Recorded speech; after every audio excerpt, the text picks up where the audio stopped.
ഇതിനൊടുവിൽ വേളിയിലെ കുഴി മുറിച്ചുവിടാൻ തീരുമാനമായി. എന്തെന്നല്ലേ, മഴക്കാലമായി വെള്ളപ്പൊക്കത്തിന് സാധ്യതയേറെയുണ്ട്. വേളിയിലെ കുഴിമുറിക്കൽ കാഴ്ചകളിൽ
മാസത്തിലധികമായി ഈ കുളവാഴ കയറി കിടക്കുകയാണ്. കുളവാഴ ഇത് ക്രമാതീതമായി വർദ്ധിച്ചുകൊണ്ട് വരികയാണ്. അതിപ്പോ ഈ പൊഴിയോടുകൂടി അപ്പൊ ഈ പൊഴി മുറിച്ചു വിടുമ്പോൾ പോകും, ഇത് കംപ്ലീറ്റ് കടലിൽ പോകും. അതിനാണ് സാധ്യത. സാധ്യതയല്ല, പോകും. ഉറപ്പാണ്. ഉറപ്പായിട്ടും അവിടുത്തെ ബോട്ടിംഗ് നിർത്തി വെച്ചിരിക്കുകയാണ്. ഇതിനിടയിൽ ബോട്ട് ഓടിക്കാൻ പറ്റില്ലല്ലോ. ഇതിന്റെ കുളവാഴ നിറഞ്ഞിടക്കുന്നുണ്ട്, ബോട്ട് ഓടാൻ പറ്റൂല, സാധ്യതയില്ല. അന്ന് പോലെ കെട്ടിയിട്ടിരിക്കണം അവിടെ. ഇപ്പൊ ഇന്ന് പൊഴി മുറിച്ചുവിടാൻ വേണ്ടിയിട്ട് കളക്ടർ തീരുമാനം എടുത്തത്, കളക്ടർ ഡയറക്ഷൻ കൊടുത്ത് ഇറിഗേഷൻ ഡിപ്പാർട്ട്മെന്റുകാരാണ് ചെയ്യിക്കുന്നത്, അവരാണ് ചെയ്യുന്നത് ഇറിഗേഷൻ ഡിപ്പാർട്ട്മെന്റ്. അപ്പോ ഈ മഴ പെയ്ത് വെള്ളം കയറി സിറ്റിയിലെ താഴ്ന്ന പ്രദേശങ്ങളിൽ, അതുകൊണ്ടാണ് പൊഴി പെട്ടെന്നുള്ള തീരുമാനമാണ്.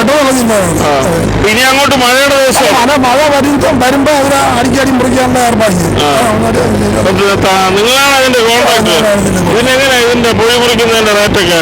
അത് ഈ ലെങ്ത് നോക്കി അവർ അളവെടുത്ത് അതിന്റെ അനുസരിച്ച് തരും. ഈ JCB ഉപയോഗിച്ച് തന്നെയാണ് സാധാരണ സാധാരണ ഒന്നിലധികം JCB ഉപയോഗിക്കാറുണ്ട്. ഉപയോഗിക്കില്ല, ഒന്ന് തന്നെ. പക്ഷെ വേറൊരു കാര്യം, ഇത് നേരത്തെ ആളുകളെ കൊണ്ടാണ് ചെയ്തുകൊണ്ടിരുന്നത്. ഇപ്പൊ സാധ്യമല്ല.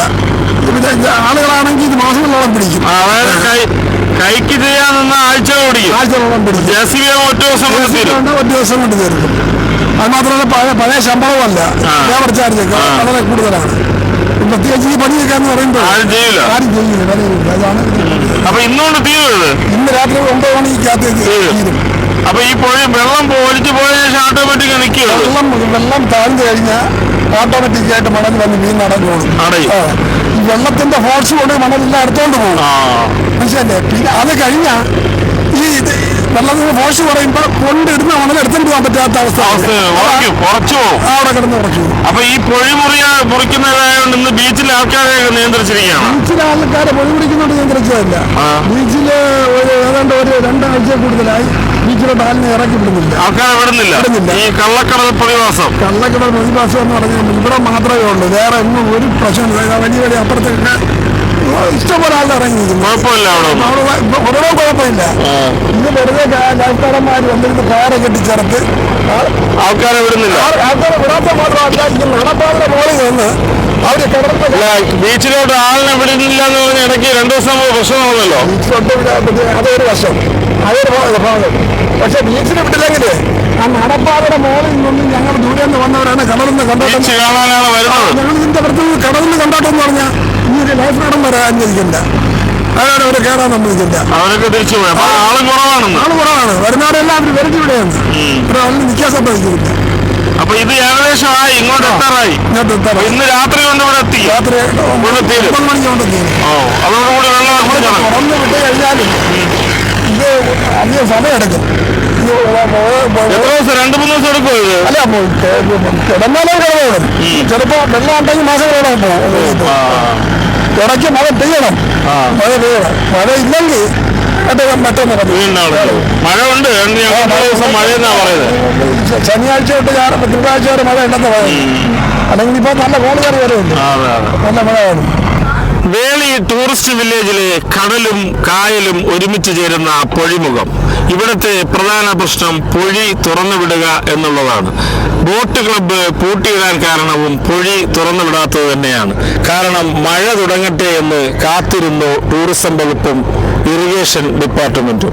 മഴ തുടങ്ങി പൊഴി തുറന്നുവിടാനും തുടങ്ങി. വെള്ളപ്പൊക്കം നിലയ്ക്കാനും ബോട്ട് സവാരി തുടങ്ങാനും പൊഴി മുറിക്കൽ കാരണമായി. കാത്തിരിക്കാം വേളി ടൂറിസ്റ്റ് വില്ലേജിലെ കാഴ്ചകൾക്കായി.